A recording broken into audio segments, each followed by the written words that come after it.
Idaho death row inmate Thomas Creech's execution is moving forward. We're at the People's House of Idaho, and the power of government to take a human life is the one thing that none of us here want to give the government. So many faith organizations, civil rights organizations, and individual Idahoans are here standing in opposition to this execution. Life is not ours to take or to end. We stand here once again to protest the action of the state and its use of the barbaric system of the death penalty. We're now in the Idaho State Capitol. We're going to go into the governor's office, ask to be heard, and share our petition and our demand that they halt this execution. Just amazing the number of people that have come out and support at various churches and elsewhere. We hope that we get to turn out tomorrow to our last chance to oppose the execution of Thomas Creech. I'm a clergy in the United Methodist Church, and this morning I'm gathered with a group of clergy and laity to protest the execution of Thomas. This didn't solve anything. This didn't help anything. Just thinking today of all the victims and just praying for the whole process. First, I'd like to express my deep Abe and Suzanne for coming out and organizing us and helping us to get our heads around what this means in our society and our community. Death penalty action comes wherever we need to go to support local abolitionists who want to stand up and lift their voices to oppose executions. It's an honor for us to have groups like the ACLU and the United Methodist Church and others ask us to come and help them. And that's what we do. We help lift up the voices of people who want to say no to executions.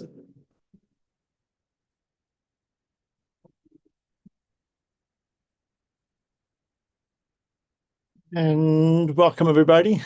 Thank you for your patience as we get this started. It's been a while since I've had to run the show myself. I hope you're having a good, relaxing weekend, regardless of how you're addressing the politics at the moment, and the opportunity, I hope, to have a pleasant time with friends and family. I happen to be coming to you from a birthday party for my friend Doug Padgett. Some of you may know him from Vote Common Good or Red Letter Christians. But it's his 60th birthday, and as mine will be at the end of this year. So we're kind of celebrating people born in the year 66. But so I'm in his Vote Common Good space, and that's why you can see the ice out now, because we're in Minneapolis. Yesterday visited the sites of the extrajudicial executions of George Floyd and Renee Good and Alex Preddy. If you're on my Facebook, you may have seen those pictures from that. But anyway, it is the night for the forecast, and here we are. So I want to be grateful and welcome everybody. I did also want to note, of course, please share in the chat where you're watching from. I'll try to be attentive to questions in the Q&A and invite my co-panelists to be watching for questions in the chat. This is, of course, a safe space for people who oppose the death penalty. So if there's any shenanigans and I can figure it out, we'll cut you out. And on top of that, those who are here from other organizations are speaking from the, besides Death Penalty Action, are speaking for themselves or their organization. So with that, yeah, here we are. The good news, well, I did want to say also, we opened with that video from Idaho, which was made, all those people speaking outside the prison. That was during the attempted execution, the failed execution of Thomas Creech several years ago now. And the bad news is that because they were unable to get an IV going, a second IV going, and to execute Thomas Creech in Idaho, they changed the law to make the firing squad the primary method of execution in Idaho. And that took effect in addition to a law to allow the death penalty for non-homicide child molestation. So that's both laws. Those laws just took effect on July 1st. And that's so we're going to see what happens in Idaho next. But that being said, the good news is that we're coming off of a really successful fast and vigil to abolish the death penalty at the U.S. Supreme Court 33rd annual. You can read about this on the Religion News Network article, which I sent out an email today. So hopefully you all saw that, and I'll try to find a link and put that in there. Or maybe Jeff or Grace can do that, as well as the op-ed on Religion News Network from Shane Claiborne. And there's so much else going on in a number of different organizations. The Catholic Mobilizing Network has a video going that streams all of the 1,670 people executed since the Gregg decision in 1976 allowed the resumption of executions, and started off with Gary Gilmore in revenge for his murder of Max Jensen and Ben Bushnell on January 17th, 1977. So that 50th anniversary is coming up, but we just had a lot of attention around the 50th anniversary of the Gregg decision. The other place to look for primary writings that I've seen so far, the Marshall Project. Maurice Chama had a really good article coupling with his podcast that's out, which we've shared about an email. Trying to think, there's a couple other pieces of people. Several state groups have done something to push out about this. So there's a lot out there. We'll try to make sure we're sharing all of it on the social medias. But heads up, you've got time now to think about this, how you want to do it. But January 17th will be the 50th anniversary of the first execution. And once again, some of us will gather in Washington, D.C., and find some way to express ourselves a little bit more audaciously, a little bit more performatively, if you will, but also because it is necessary to put our bodies in the gears of the machine, such that doesn't get us shot doing it. And I have thought about how do we interdict in those states where they transport the prisoner from the prison where they live to the prison where they're killed on public roads. And could it ever be safe to try to interdict that? I don't think I'm ready to get shot doing this work. So that's a part of what goes on in my mind.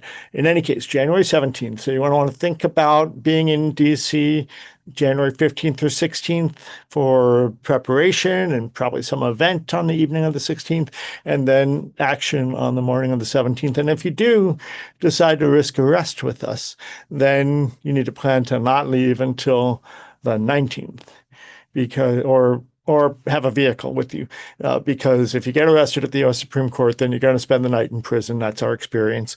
Not in prison, the D.C. Central Cell Block Jail. And then they usually take our folders and stick them on the bottom of the pile. So you're sitting in the arraignment court all day or until they get around to us. So things to think about. And if you can't come, you can support it in many different ways. So watch for more information coming out about that. With that, thank you all for being here. And now I invite everybody else to turn on your cameras. It's on the panel. And that's going to be Jeff and Grace and Heidi. You're welcome on the panel too if you want, or you can just keep watching. Heidi Moore is on from Missourians Against the Death Penalty, but that's because she just clicked on the link that she gets every time, because we do have her on our panel whenever there's a killing there and otherwise appropriate. So welcome, Jeff. Grace, thank you for being here. If you want to offer some initial greetings. The good news, again, is that it's bad news for Grace and Jeff because it's executions in Florida, but nobody else has execution scheduled. The next execution scheduled after July are in Tennessee and Florida. Haven't been scheduled yet, but we can anticipate that they'll be there. Grace, you want to set us up for what's happening in Florida with these two execution schedules so far? And if you want to also touch back on, and both of you, I invite you to touch back on the execution of Dusty Spencer as well. So, and by the way, congratulations also, Grace, on the fantastic New York Times coverage of your efforts there in Florida. So with that, welcome, Grace Hanna. Thank you, Abe. And I will drop in the chat a link to that article. It covers, we were honored to play just a small part in telling the story of what the 28 executions that we've had in the last 18 months, the impact that has had on people at, all sorts of parts of this process, people on death row, defense attorneys. And I'm going to share the link from ProPublica, which also published the article because there's no paywall. But thank you all for being here. I am always regretful that I have to be here, but I'm grateful for the opportunity to share a little bit about what's going on in Florida and what we have coming up. And I'll let Jeff speak more to Dusty Spencer after I share. But here in Florida, we are going on our 9th and 10th executions of 2026. We are still going at a faster pace than last year when we executed 19 people. So the pace continues, and we are continuing to show up for each one of them. Next is Dennis Socher on July 14th at 6 p.m. And Dennis was convicted of I believe it was the 1991 murder of Patricia Gifford. And that's a really interesting case in that they actually never found Miss Gifford's body. And so his brother was offered immunity to testify at the trial. He was kind of their core witness, and the case rested solely on him, and he was never charged. He is alive and has a family now. So that will be on the 14th, and then on the 28th, we have Dominic Ochacone, who is being executed for the 1986 murder of his ex-girlfriend's parents. I think we are now in this interesting, terrible record to set. Florida has broken it. Will have, if both of these executions go forward, will have broken its the record for the oldest person executed in the state 3 times in a row. So Dusty Spencer broke that record. Dennis Socher is going to break that record just by a few days. And then Dominic Ochacone on July 28th will be 80 years old. At the time of his execution, he'll be a month shy of his 81st birthday.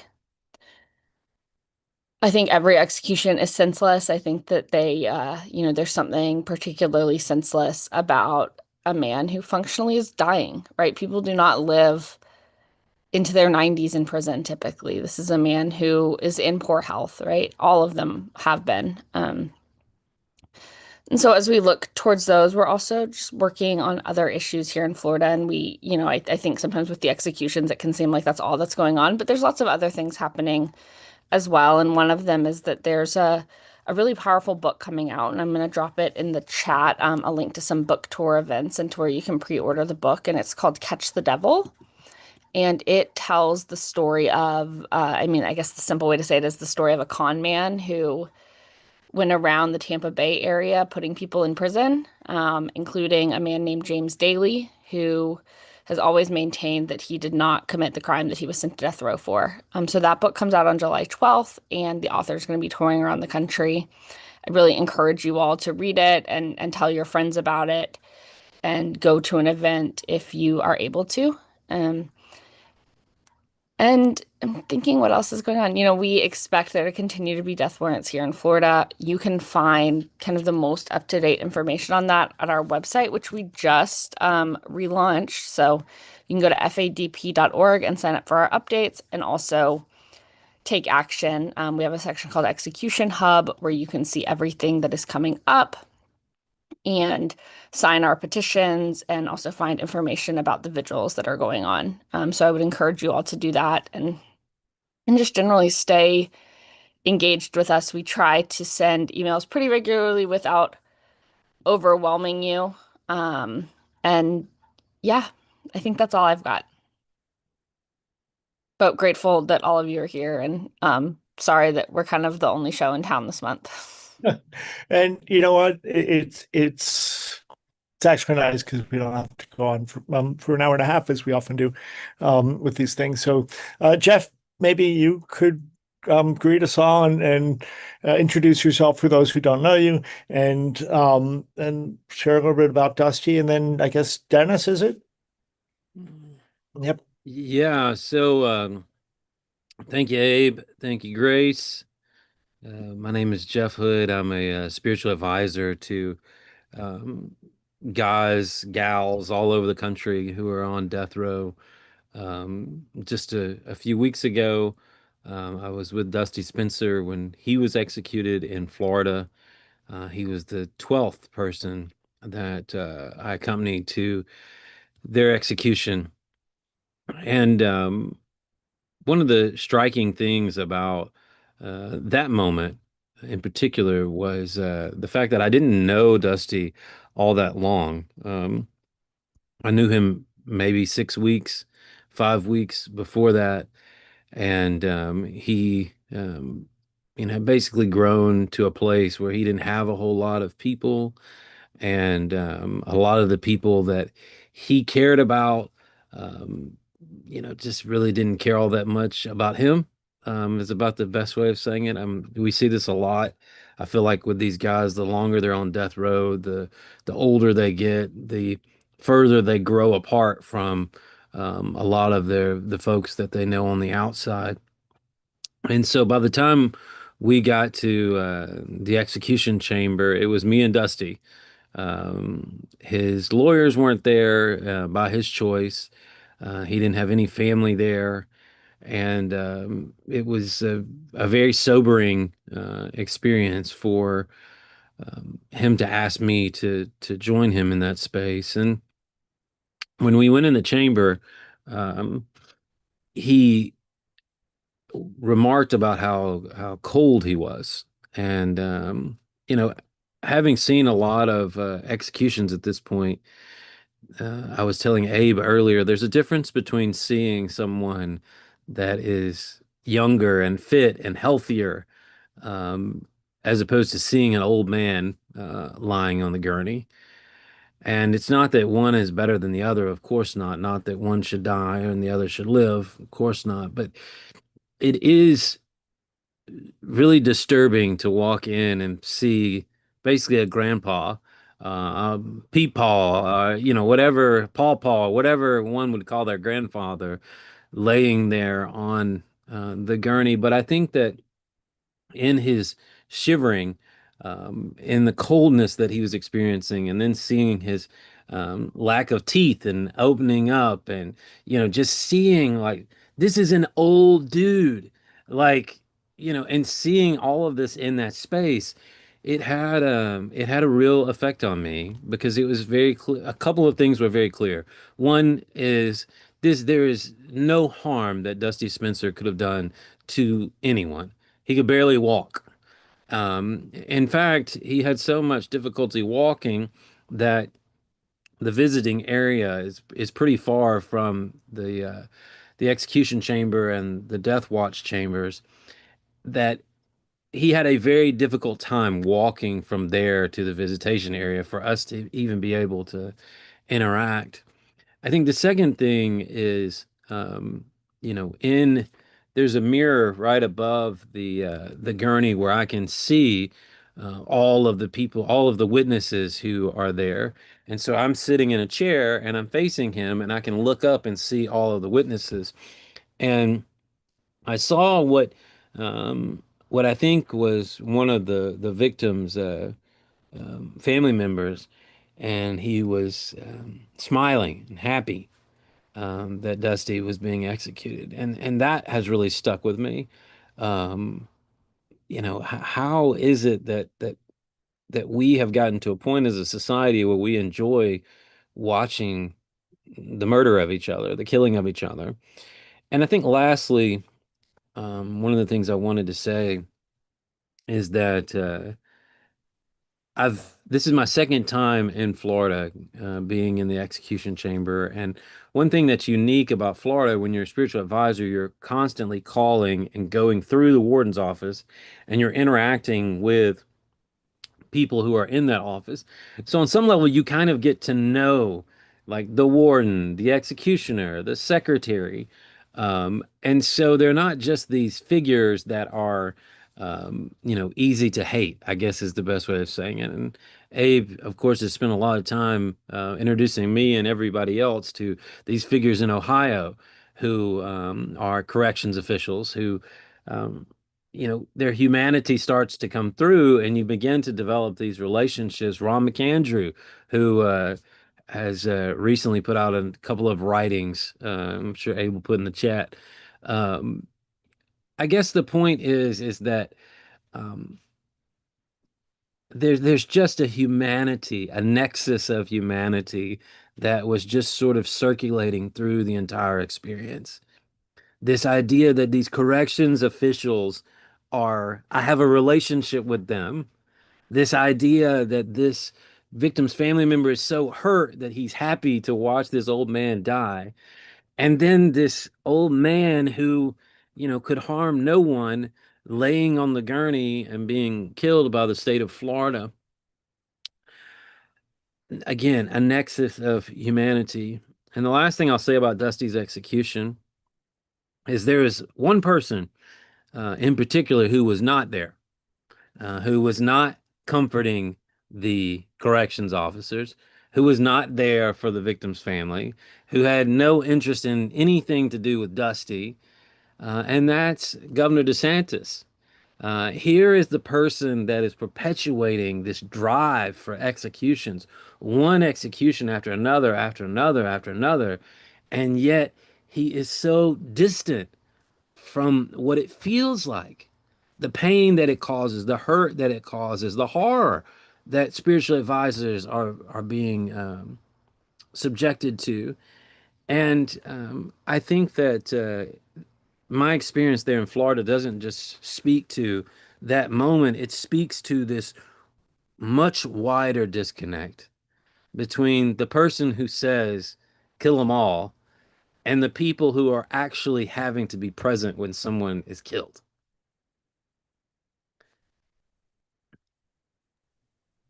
I think that, we certainly spend a lot of time talking about that disconnect, but I hope that we continue to really pound into that chasm that exists between Governor DeSantis and the actual execution chamber. Because Grace, I know that I can't remember which execution it was, but when he didn't, the next day of the press conference, didn't even realize that the execution had just happened, or he said the wrong name. I can't remember exactly what it was, but it's like, what in the world? How can you lack such humanity? I'll say all that, and then Abe, I'll bounce over to Dennis. So I've gotten to know Dennis. Before you Sorry. go to Dennis, if I may, just Yes. before you go to Dennis, I do want to Sorry. thank you for allowing me to interrupt. I just wanted to acknowledge and be grateful for your sharing those inside spaces with us. Mhm. Death Penalty Action is, grateful for your presence and partnership as we do these things and give people different ways of seeing the inside, right? Right. And then I did put a chat, since you mentioned in the chat, a link to the Ron McAndrew op-ed Mhm. that he had in the Sarasota paper, in which he basically talks about the executions he supervised, and then challenges prison workers to refuse to participate. So Mhm. we could talk more about this in a little bit, but that's just relevant to what you were saying. So the link's in the Yeah. chat. Please carry on.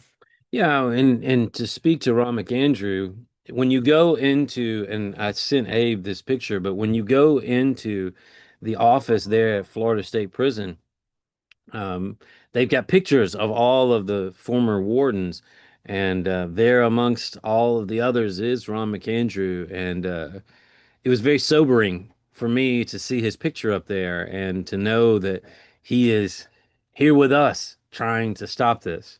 Um, and I think it's such an encouragement. And I know that he's not the only former warden, not the only former official in the country, but all of these guys are just just so encouraging. And before I jump to Dennis, Abe, what was your friend's name there in Ohio that hold on. You're talking about Terry Collins? Yes, I remember the first time I heard Telly. I know he's passed away since, but I remember the first time I heard him was when we did that walk through Yeah. Ohio against the death penalty, and I was Abe and I weren't even that good of friends yet. We were getting on each other's nerves from a distance, not close up yet.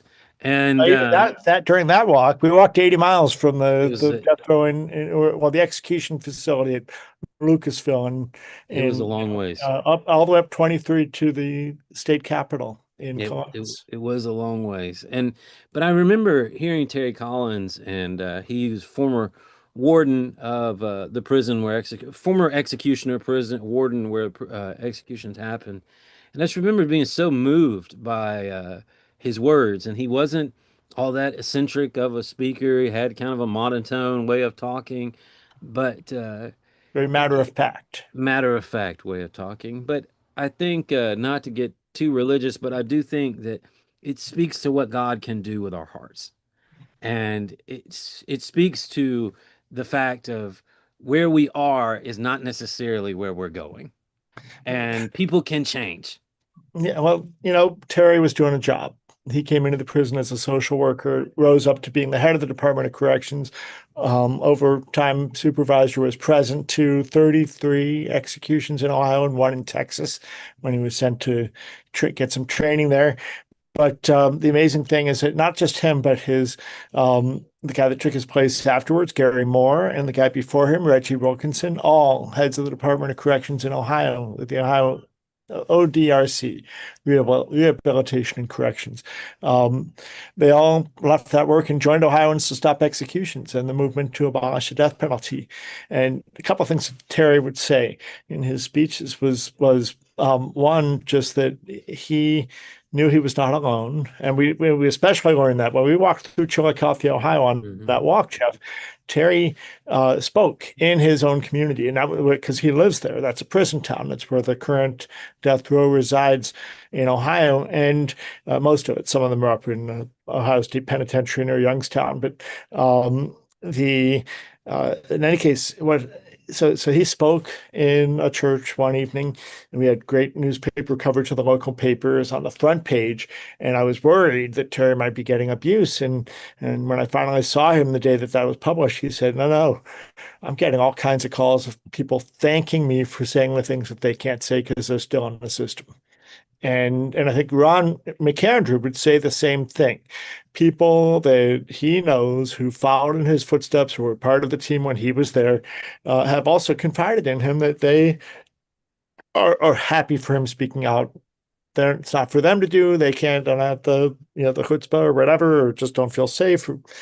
But that's why it's so important that Ron and others are calling on prison workers to, choose to resist by not participating. So, Grace, you have any thoughts you want to share on this matter? Yeah, I just echo what Jeff has said. I think it's interesting kind of being close or proximate and knowing some of the people involved and coming to like some of the, support staff at the prison, finding them at least pleasant, right? Like easy to work with. And that's, I think it can be kind of a confounding situation, right? And, I would certainly rather have someone there who is going to make, my job working with the families easier, is going to make Jeff's job, getting in contact. You have to go through that office to schedule calls. Everything. And everything, right? And so having someone there who is, able to work with us is really great. And, at the same time, it's like, oh, well, you're also participating in this. And, I know people say, oh, I'm just doing my job. And that is certainly true. And like, I'm cognizant of the fact that like they are in a county where the only industry is prison, right? There are 30 something prisons in like a 40-mile strip on I-10. But I don't know that I have much to say other than that I think it's a very complicated and challenging situation, and my heart really goes to those who are participating in it. And I think that article this week featured Warden McAndrew and just speaking out, a story he's told before about his, I think the word he used is damaging, which is really just such an understated word, but how damaging it was for him to participate in these executions, and that he's still feeling that impact 3 years later. and warning people that the reason to step away is to protect their own mental health. You know, Right. that's the thing. States are asking prison workers to carry out executions. They're asking them to take on a burden. If you don't know Ron McAndrew's story, maybe we'll end tonight's program with our video with Ron. But Good video. the men he executed come visit him in his dreams, and Mhm. you know, and that impacts him, and that's why he's doing what he's doing when he speaks out, and hopefully he will continue to do so as long as he's able to. Um, you know, and God bless you, Ron McAndrew. Mhm. The great thing about Ron is that we spar all the time about, he's a big red-hatted MAGA guy. It's really frustrating, but when it comes to this issue, so actually that made him. He wrote a letter to Joe Biden about the federal the federal commutations and asking him to do that as a guy who voted for Trump, and that was actually covered on Fox National, they're on their webpage and all that. Anyway, so let's move on. But I did want to note, Jennifer just sent me an email about that stuff you're talking about. And also thank you, Laura, for renewing your monthly donation to Death Penalty Action. We really appreciate your presence tonight and your just keeping that going. Death Penalty Action would be nowhere if it were not for the people that donate once or many people on a monthly basis. Every time I tell people we've got a community of almost 500 people donating monthly, they're like in shock. And I'm talking about people in other movements, big organizations. They're surprised, and that's just because so many people feel this work and feel the connection that we try to bring, as you're seeing tonight. I think I'm glad we have the time for this conversation. And Grace, I did want to ask you, because you're unique, I think, or rare perhaps, among state organization directors, in that you actually work in the prisons too. And if there's anything, you don't have to, but if you wanted to share any further observations, than that, you're welcome to. But I'm grateful that they haven't caught on to that yet and kicked you out. Well, no, I mean, it's not that. I mean, so my very first job at FADP was working with the family members of people facing execution. FADP was really fortunate several years ago to be given some money specifically for the person who gave it was actually someone on death row who had died of natural causes, and had, kind of unbeknownst to anyone, had some money that he had received from a family member, and he left a pot of it to us specifically for inmate family assistance. And in 2025, that suddenly became inmate family assistance, right before an execution. And so my work at FADP really started with kind of working with these families and helping to shepherd them through this warrant process. And it's challenging, and I think that there's some important humanity to be there. I think Jeff has talked about this as well, right? Like, and Brian Stevenson talks about like getting proximate to the suffering to better understand it, and that's really solidified the importance of this work to me, is working with the people who are closely impacted, the families. And yeah, I also have some other work I do in mitigation and kind of some side work. So that also brings me into contact with the prisons. But yeah, it's definitely been an up close education through the 28 executions in the last year and a half. Thank you. Thank you, Grace. So Jeff, let's hear about Dennis. Before we talk about Dennis, I too wanted to declare my undying love for Grace, in that she is a tremendous friend. And I also want to say that during these executions and as all of this is going on, Grace runs around and does all sorts of, excuse me, does all sorts of stuff to help people, help these guys in Florida. And I want to very clearly point out that there was a moment in which I had two of my children with me and I could not get them to the prison. And Grace went and picked up my kids and brought them to the prison. and my children can be greedy on occasion. And she took them by the gas station and Oh, told them they could get a treat. And one of my children comes out with a candy bar, and my other son comes out with the biggest bag of Cheetos that he could find. She was patient and loving and kind. And anyways, I'm just so thankful for you, my friend. Um, Jeff, it's a Dennis, beautiful thing that you're able to bring your kids into the man, space with you.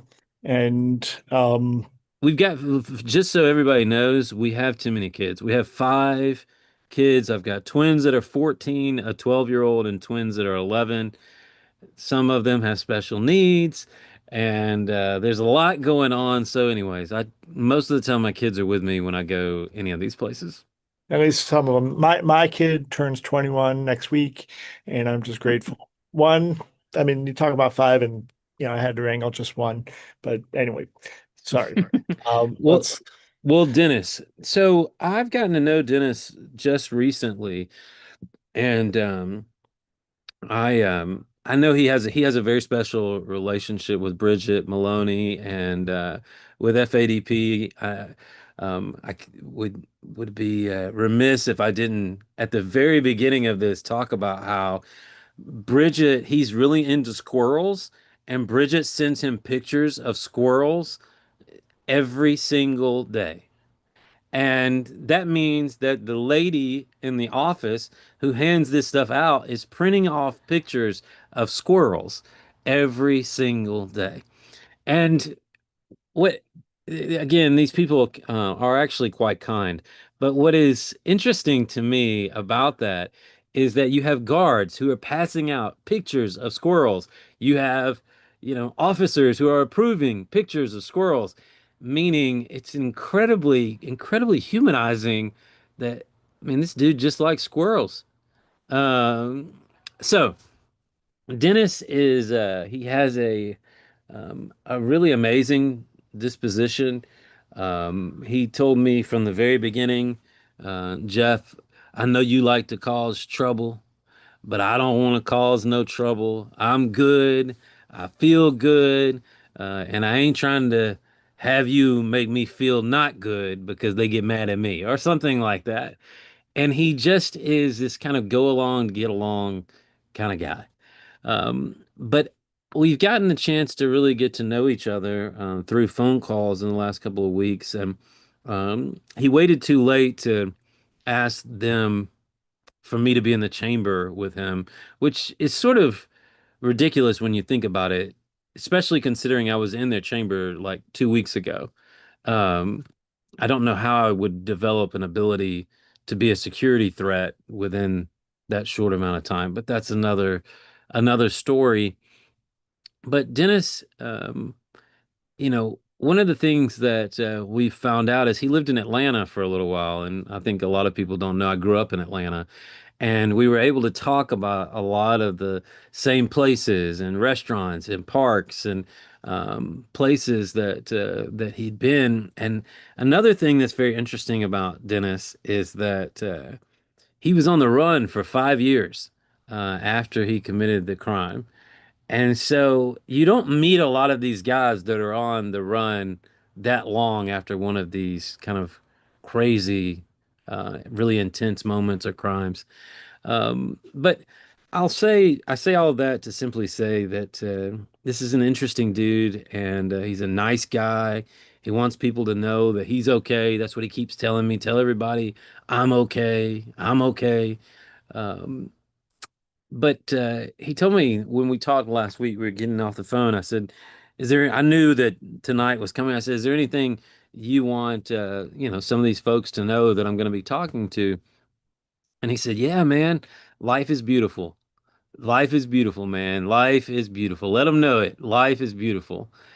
And, again, I'm not going to go into sermon mode again, but I just think it's amazing when we're offered these, you know, morsels of humanity from a place that is so dehumanizing and so just walled off and cut off from our lives and what we consider to be life or the good life or whatever.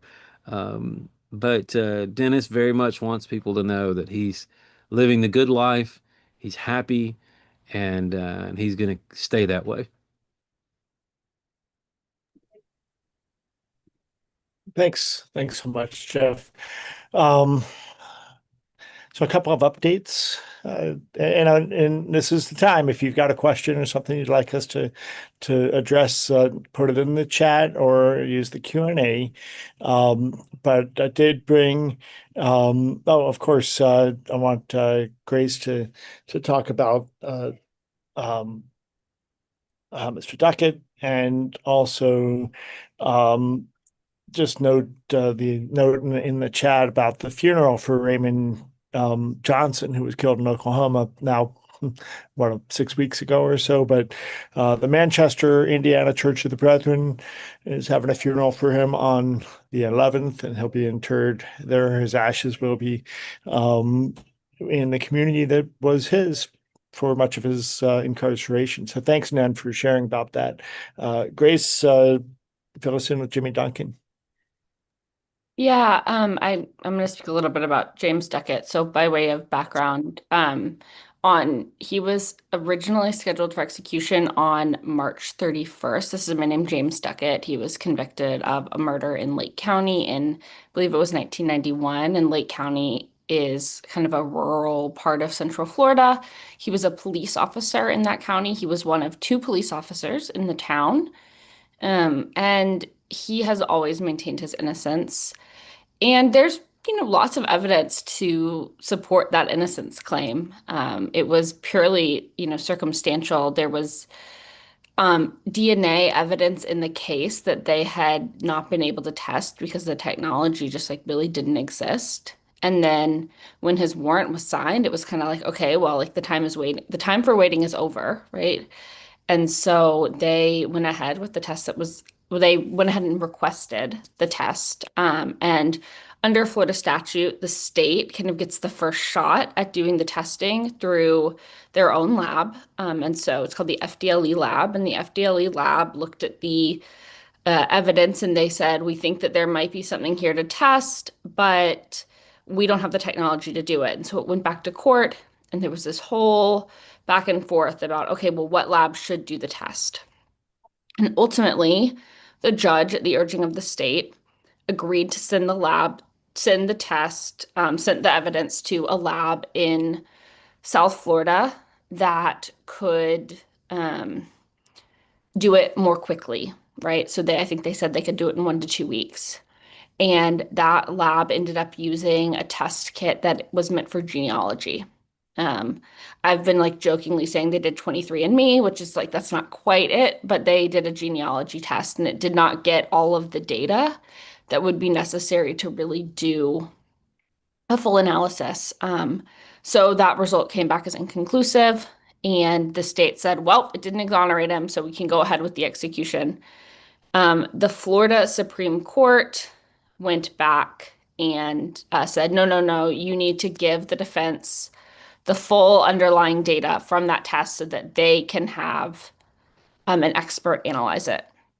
And so they did that, and the defense took it to a lab in Texas called Othram, and Othram came back and they said, hey, the state chose the wrong test, it destroyed the sample, and it didn't give us enough of the evidence that we need to actually, do a true analysis and tell you whose DNA this really belongs to.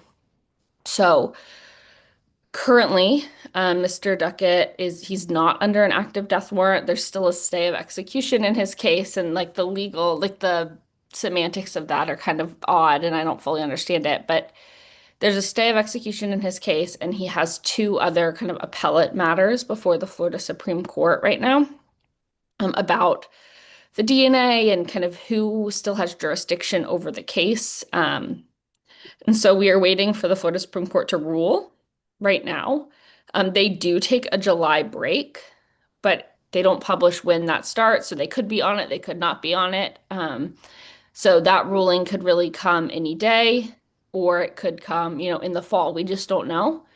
And, they could come back and, lift the stay of execution and things could move very quickly from there. Or they could come back and say, no, this has to go back to the lower court and you need to have an evidentiary hearing on this and, get the scientists in the room to talk about why they did the test that they did and how they analyzed it and how they came to the conclusions that they did, that this is not, that this is truly an inconclusive result.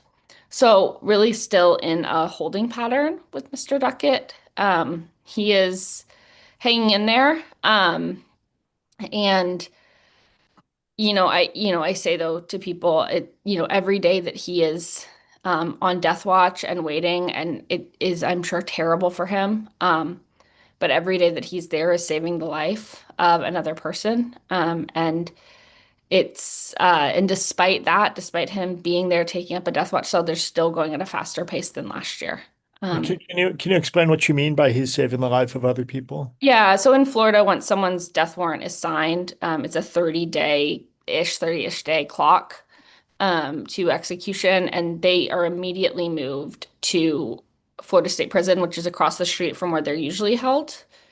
Um, and there are 3 cells on death watch. So by Mr. Duckett still being at Florida State Prison in one of the death watch cells, they can't fill it with someone else, right? He is there using that space. And so, that's just one way that there's sand in the gear, right?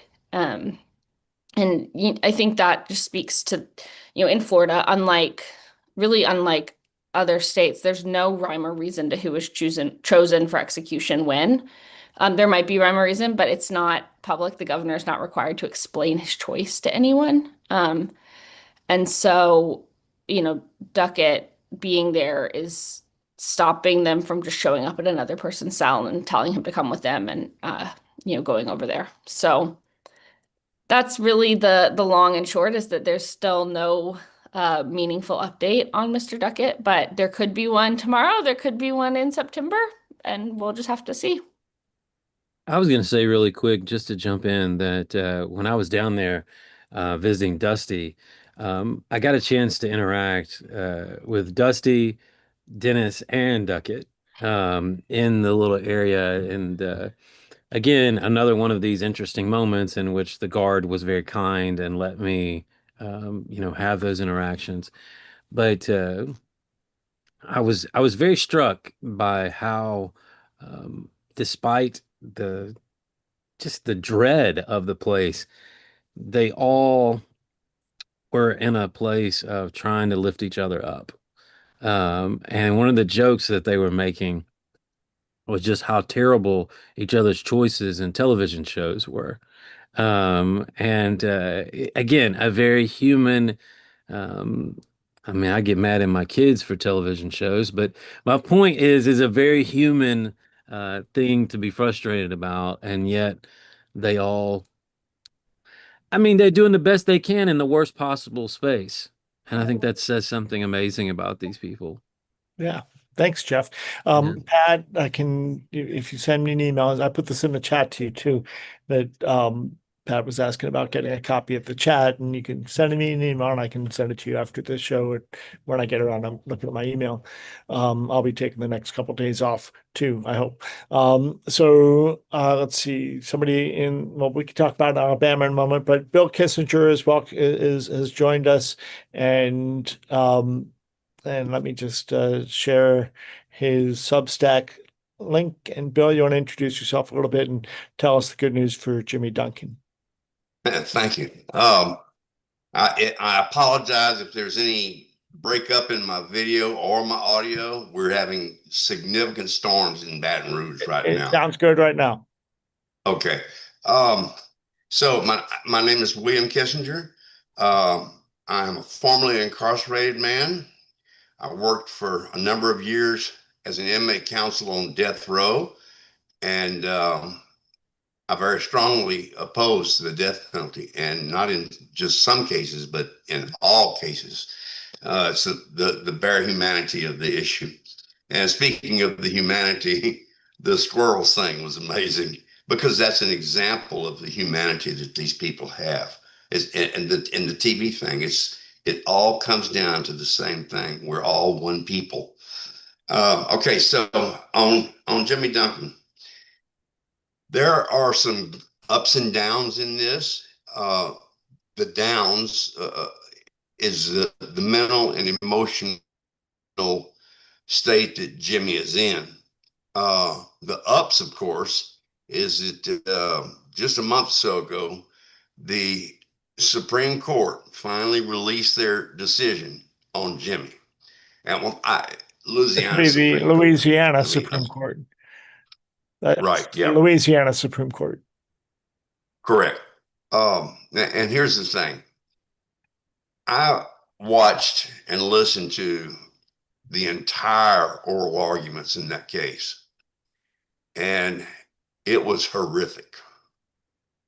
What they did to this man and what flowed over into what they did to his family and to the family of baby Haley is horrible.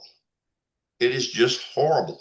The man stayed for over 30 years on death row in Angola, one of the worst prisons there is. And I know this because I was there for 47 years. But from the day that Jimmy was finally granted bail, which is going on 2 years now, he has done nothing but do his very best to try to acclimate, to try to adjust, to try to, he had so many restrictions on him. He couldn't leave the house after this time. He couldn't leave the parish. He's done every single possible thing that he can. Of course, the GoFundMe in the very beginning helped him a lot. Okay, he's gainfully employed. He's working on just all kinds of stuff around his house. His family is on his side from both directions. We communicate fairly regularly, and I went to Baton Rouge several months ago and spent a great couple of days with him and his family. When I talked about the emotional damage that everything has caused him, it's really starting to show up in a lot of ways. The woman who really pushed this to get these hearings and to get things re-examined and getting it all reopened is a Canadian producer friend of mine, Catherine Legg, from Ontario. And Jimmy and her have had several run-ins over the past few months. And it started before the decision of the state Supreme Court came out. I think that it was a lot of his concern was based on that. His worry, his anticipation, all of that from what might happen with the state Supreme Court. He broke several confidences, and he actually broke a contractual agreement. And he thinks that it's all okay to do that. But he went to rival journalists and rival investigators and gave them permission, and they turned around and jumped into his families. And it's got a lot of stuff wrong. Bill, let's see, here we go. Let's not get too deep into the weeds on that stuff here, but thank you for sharing about Jimmy now having that declaration from the state Supreme Court that they find him to be factually innocent. And factually innocent. What you texted me, he's not exonerated yet. Yes, but he has been found to be factually innocent. So do you know what the next step is in terms of getting his exoneration? Is that when there's no further steps that the state can take? Well, actually, there is a step, and right, I'm saying they're threatening to use it. They're threatening to appeal it to Right. the So next level. when you texted me, I was up at the U.S. Supreme Court. We were just getting started with our program. And of course, folks from the Death Penalty Information Center were there. And I called them out as the keepers of the list of the exonerated and came over and talked to me and just reminded me that they weren't ready to put him on the list because there was still a Right, possible appeal by the state. right. But we But can expect. the prosecutor in the case, Yeah. Chu, yeah, the original lead prosecutor has since resigned. He resigned 3 days after the state Supreme Court issued their ruling. Oh, that's good news. Yeah, So similar. they're propagandizing when they release these statements. Got it. Well, thank you, Bill. Let me give a couple other quick updates. There's a question about what's happening in Alabama. Of course, right after Jeffrey Lee was almost executed and the state and the courts intervened just on the question of the method of execution, it was less than 24 hours before the state of Alabama asked for a new date for Jeffrey Lee, and they have also since stopped their appeal or their attempts to overturn the ruling. The injunction is now a permanent injunction on using at least the protocol they've been using for gas suffocation execution. So it's not who knows what's going to happen with that next. I kind of would like to feel that gas suffocation is pretty much out of the picture, but who knows? But definitely they can't do it the way they're going to do it. So they're planning to do lethal injection, and we're just waiting for that date to be set. What is happening that's more pertinent to Jeffrey Lee's case actually is a campaign in Alabama. I don't know if Esther is here from Alabama, but basically the folks in Alabama have a campaign that they're just launching, and we're going to push it out on Death Penalty Action this week about going to the governor and asking her to commute all the sentences of people who did not have a unanimous jury, since it is now illegal to sentence somebody to death with a non-unanimous jury in Alabama. But they left a couple dozen people on death row, and that's Jeffrey Lee. His vote was 7 in favor of life, 7-5 in favor of life, and yet a judge was able to sentence him to death. So that's a focus and a focused campaign, and there'll be some opportunities for action around that. So there's a governor commutation campaign. There's a governor commutation campaign we've just learned in Kansas. So watch for that. There's a governor commutation campaign in Ohio. Watch for that. There's a governor commutation campaign in California. So we're already at the smallest death row, under 2,000 now in several decades.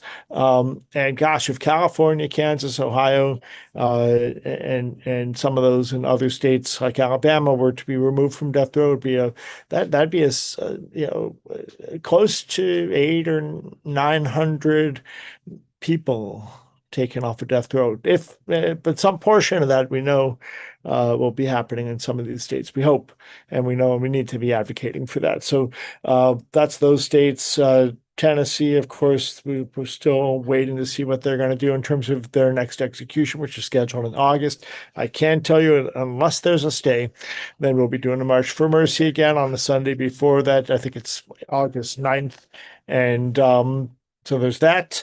Let's see. I think those are all of my updates. So let's see if there's any more questions. Answer that live. And oh, just one more thing on your question in the Q&A is does that block or prevent other states from using nitrogen? Only in the 11th Circuit that ruling upheld, but and Louisiana is the only other state that has tried nitrogen suffocation, have done it once. So they're in, I think, in the 10th Circuit. I think they're not in the same circuit. So they're, according to what I've been told, they don't have to follow that preliminary injunction. But what I can tell you is that I was in a meeting with the capital defense attorney who focuses on these punishment form of method of execution stuff. And he was just saying that they have received, because of the work of everybody, including Reverend Dr. Jeff Hood, to expose the reality of the suffering involved in gas suffocation executions, that they have a lot now that they can use in other circuits as a result of there finally being an actual trial on that method and these decisions that were by the district court and then the 11th Circuit Court of Appeals and then the U.S. Supreme Court voting 6-3 not to overturn that injunction, which amen. So what we're going to see where it goes. We're going to see where it goes with firing squad. My prediction is that firing squad is going to be like the next go-to thing for many states. As a legislator once said to me in Ohio, yeah, we got plenty of bullets and they're cheap. So why aren't we using them? And that was in a conversation about Governor DeWine refusing, and before him, Governor Kasich refusing to entertain any alternative methods of execution in other than lethal injection. So with that, is there any other questions in the Q&A or in the chat?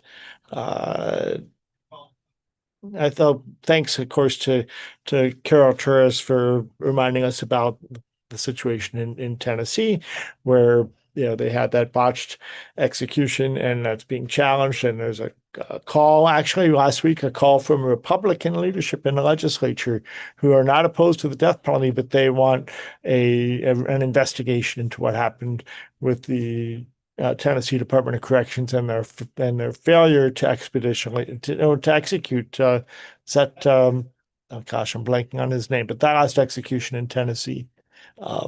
Sorry. So with that, I want to thank everybody, Jeff or Bill. Any final closing thoughts, or Grace, if you're still here? I think you are. I was just going to say that. Yeah. Go ahead, Bill. You go first. Very short. I just want to thank everybody for their presence and for their support and everything that they do. And I am extremely proud of everybody that went to DC. That was an amazing event, and I'm really enjoying the photo dump.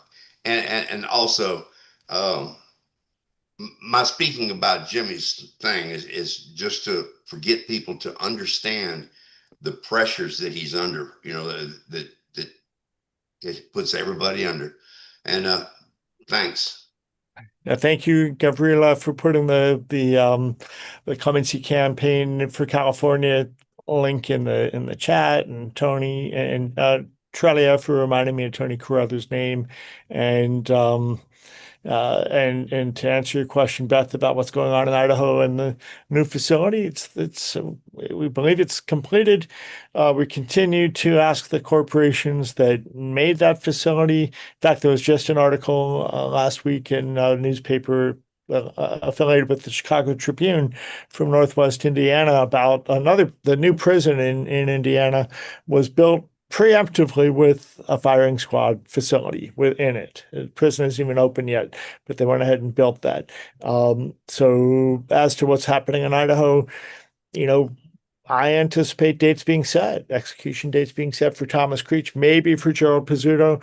Both have ongoing legal stuff that their attorneys have filed since they were unable to be executed for various reasons. Pizzuto got a stay, and he's been very ill, and Creech is also very old and ill in some ways. So in any case, we're waiting to see what happens in Idaho, as we are in Georgia, as we are in Kentucky and Indiana and Kansas and all the states that have the death penalty. But there's lots to do, and we're grateful to be doing it with you. I do want to say I put the links for donations, both for Jimmy Duncan on his GoFundMe, as well as Jeff's group, the Execution Intervention Project, and Floridians for Alternatives to the Death Penalty and Death Penalty Action. And we need to have a conversation with Grace about putting up some billboards in around the prison. About Ron McAndrew's call to the prison workers to not to step away from the execution process. And we've done a little bit of research, and for about $1,000 we can have a billboard on a highway not too far from the prison. I think we need 3 or 4. And if that's the sort of thing you might want to help with, or somebody you might want to help with, send them our way. The those donate link at deathpenaltyaction.org, or specifically our Florida page, which I put in the chat. And I know Jeff is doing that kind of work too. And we're well, all the groups that do this work, everybody that showed up today is grateful for the support that we receive at whatever level is possible for those who donate. So I was just gonna say, hey, before we go, my focus is gonna be twofold in the coming weeks. One, of course, is focusing on my relationship with Dennis as his execution date approaches. But the other thing is that we're going to be doing a number of events and engagements in states where nitrogen is still being talked about. I don't want to say still a possibility, including Bill down there in Louisiana. It hadn't been too long ago that we were in Baton Rouge. I got to look you up, Bill, when I'm in Baton Rouge. Give me some good seafood, some down there. But nevertheless, I'm going to be sending out, to our list, and certainly getting things to Abe to send out. But um, I do think we are getting very close to the end of nitrogen, and what I have told our board is that we are in sort of a unique position to continue pushing this until there is nails on every side of the coffin, and it doesn't come back. And so, especially here in Arkansas and especially in Louisiana, two states where, um, in a very weird way, it still seems like it's a zombie that could rise from the dead. Um, so, anyways, thank you, Abe. And I think the other thing I was going to quickly say is, as we um, strategically, as we move from sort of a primary conversation of nitrogen to the firing squad, I think that the strategy is a little bit different. And I'm going to speak to this and then I'll stop. The strategy, I think, for a firing squad execution seems to me to be focused on what is happening to everybody in the room. Um, Obviously the argument can be made, hey, this person is going to be dead very quickly. I mean, sure, you can make arguments about pain and whatnot, but I do think that there is a particular horror that comes with firing squads for everybody else in the room. And I also think there are a number of religious liberty concerns that have not been litigated that are connected to firing squad executions, particularly that Ramirez versus Collier says that the spiritual advisor can have their hands on the person being executed throughout the execution, which causes me to say, how is that possible when you're firing bullets at that person?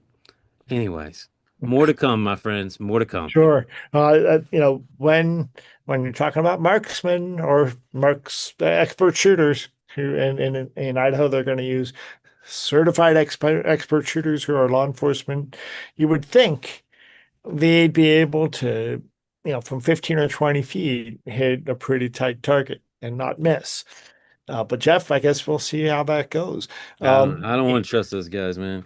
Well, what we know, I mean, I'll just show you as we head out. The this is the Death Penalty Action webpage and deathpenaltyaction.org. And if you get all the way down to the bottom here, you'll find, we got a little cleanup to do here, but you'll find this video here, which I'm not going to show you right now, about our firing squads missing on purpose. I mean, watch this. It's just 5 minutes. It's not terribly graphic. But it's Dr. John Groner, who's got a book on all the execution methods coming out in 2027. But he's not like you, Jeff. He is, Jeff has books out sometimes within weeks or months, and it feels that way anyway. But anyway, here's the film series, The People versus the Death Penalty, and to take us out tonight, this video with Ron McAndrew. Thanks again, everybody, for being a part of the program tonight and for being present to this work. Whatever organization you're a part of, we're grateful, and keep it moving, and hopefully the schedule will stay slow. As Rob Dunham had mentioned not too long ago, this is a really low pace of executions in our country if you discount Florida. So here from Florida, Ron McAndrew. Nope, where'd I go?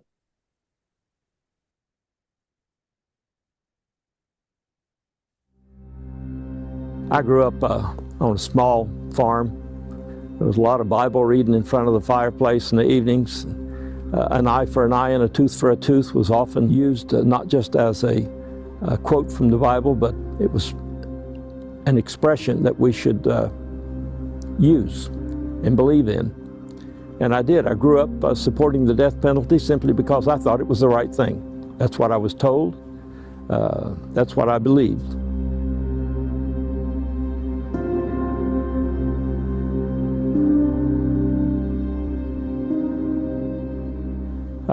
I was starting to have a mental anguish, trouble sleeping, drinking huge amounts of alcohol, try and numb the stress. There was a point after I left Florida State Prison that these men would come and sit on the edge of my bed at night. I told my wife that I was being haunted by the men that I had actually helped leave this world. The black skin, once you've electrocuted someone, gets an ash color to it. And they still had that color on their faces when they would sit on my bed. I could see them. They'd just look at me, you know. Pedro Medina will always be paramount in my mind and when I think about these things. Is he one of the ghosts? He's one of the ghosts. Yeah. When I gave the signal to the executioner, it was a pop. And if you've ever done a light switch or something and there was a pop, you know instantly that something's wrong with the electricity. And within a few seconds, the smoke and fire came out from underneath that copper helmet. In fact, came right up in front of my face because I stand about 3 feet away from the electric chair. And it just kept smoking, and the smoke got blacker and blacker and blacker. And the electrician, who's wearing these big lineman gloves, had his hands ready to take the helmet off of his head, and he looked at me and said, "Continue, continue." There was no way we could stop at that point. I said, "Absolutely, continue." And the room filled with smoke. I ordered the colonel to open the window to let the smoke out. The smoke went upstairs where all the inmates on death row could smell burning flesh. I had it all over my body. I threw my clothes away that day. I couldn't scrub hard enough to get the smell off of me. Everybody in the room, the colonel, sergeant that's on the phone with the governor, we were all covered with this mess. And it was a bad day. The wriggling of his body, his arms trying to grip the table, and his heaving of his chest. I believe that he knew he was being burned to death. And I really don't want that feeling to go away. I want to remember that until my last breath. I want to remember it so I can tell it to people like you and to anybody else who will stand in front of me long enough to hear it. A premeditated ceremonial political killing, that's what I call it. This this is much less than what we should be as Americans. Much less.